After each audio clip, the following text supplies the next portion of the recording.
majina naitwa Hamidu Ramadhani, ni mwenyekiti wa mtaa wa Angoni. Awali ya yote kwanza nianze kwa kuwapa pole sana Wanaangoni. Wanaangoni wamekutwa na jambo hili ni kubwa sana la msiba wa watu wawili ambao kwanza kabisa tulipata msiba tarehe 24 ya mwezi huu. Mwanamama mmoja kwa majina anaitwa Joyce Anton, ilisadikika huenda aliuawa na bwana mmoja anaitwa Salimu Ali ambaye alikuwa ni mume wake, na ni kwa bahati mbaya watu wale walitofautiana kimaisha, kila mmoja alikuwa na maisha yake. Lakini tukio hilo baada ya kutokea niliweza kushirikiana na jeshi la polisi, tukabaini mwili ule, tukauchukua tukaupeleka mortuary, na siku ya jana tarehe 28 alizikwa. Lakini usiku huo ilipofika mishale ya saa 8 usiku nilipigiwa simu na kikundi cha vijana wa sungusungu.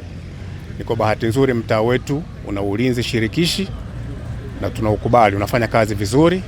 Kwanza nawapongeza kwa hilo, kwa kazi wanazofanya.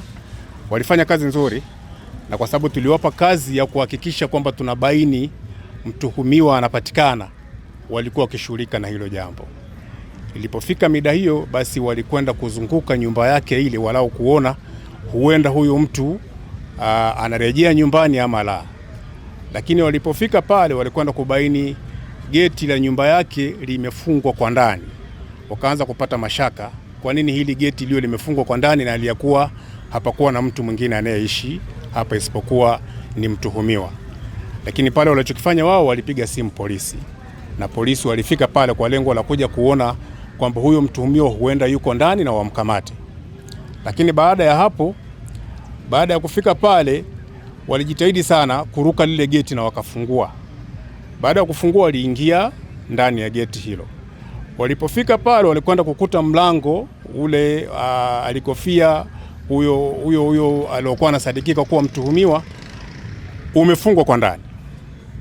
Walichokifanya wao polisi, walitumia nguvu ile ya ziada wakavunja ule mlango, kwa sababu waligonga muda mrefu sana, hapakuwa panaitika mtu yoyote. Wakatumia nguvu, lakini baada ya kutumia ile nguvu walikwenda kukuta ndani yule bwana amejinyonga. Kwa hiyo ni tukio ambalo linaonekana halikuwa la siku ile, japo lilikuwa linaonekana lina zaidi ya siku 2 nyuma. Kwa sababu tulipoingia pale tulianza kubaini hata mwili ulianza kuwa na harufu kali. Kwenye chumba cha marehemu tulikuta ujumbe ambao ujumbe ule ulikuwa unatuhumu sana, hasa maisha yao ya awali ya kindoa, vile walivyokuwa wakiishi kati ya marehemu na mwenzake. Kwa hiyo ujumbe ule ulikuwa unaonyesha wazi kabisa kuna tuhuma ambazo yule bwana kwake zilikuwa zinaaminika kama sehemu ya kero.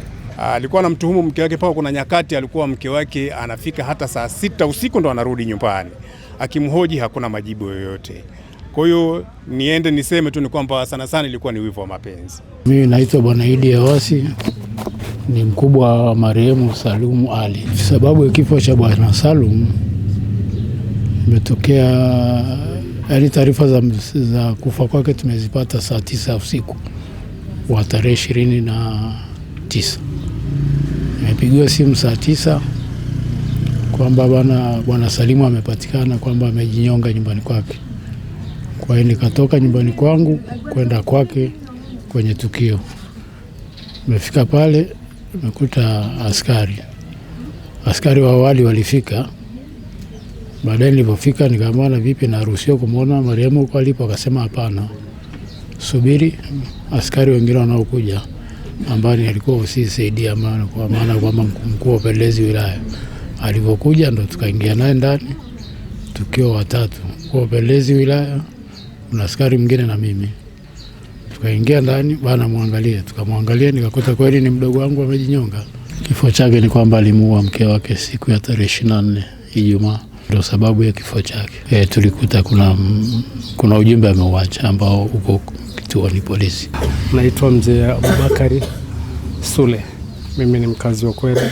Toka nilipokuwa nikiwafahamu yule ni mdogo wangu, alikuwa anaishi na yule mwanamke, hatimaye walichokosania tu ile sana kwa undani.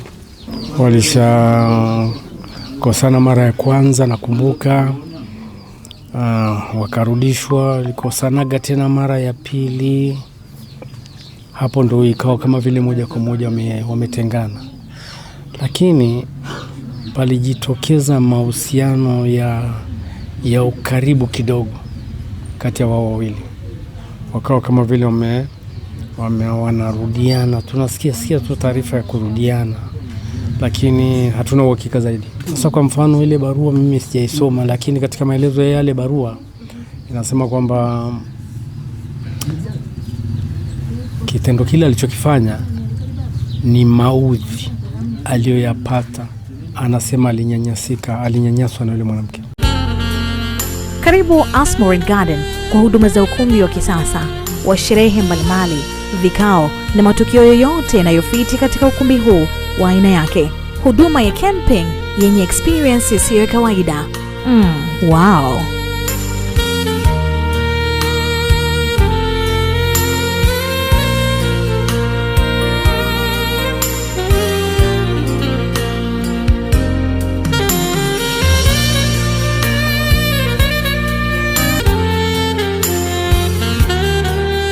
Ukumbi wetu unaambatana na huduma nyinginezo nyingi, ikiwemo mapambo, chakula, muziki, live streaming na ofa nyingine kibao.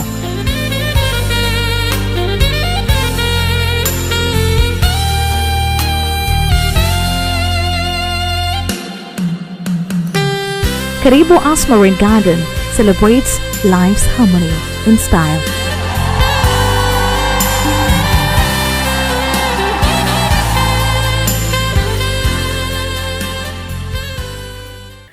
Kwa mawasiliano nasi tupigie kupitia nambari ya simu 0628008008. Asmorin Hoteli, sherekea maisha ya ubunifu na mitindo. Karibuni sana.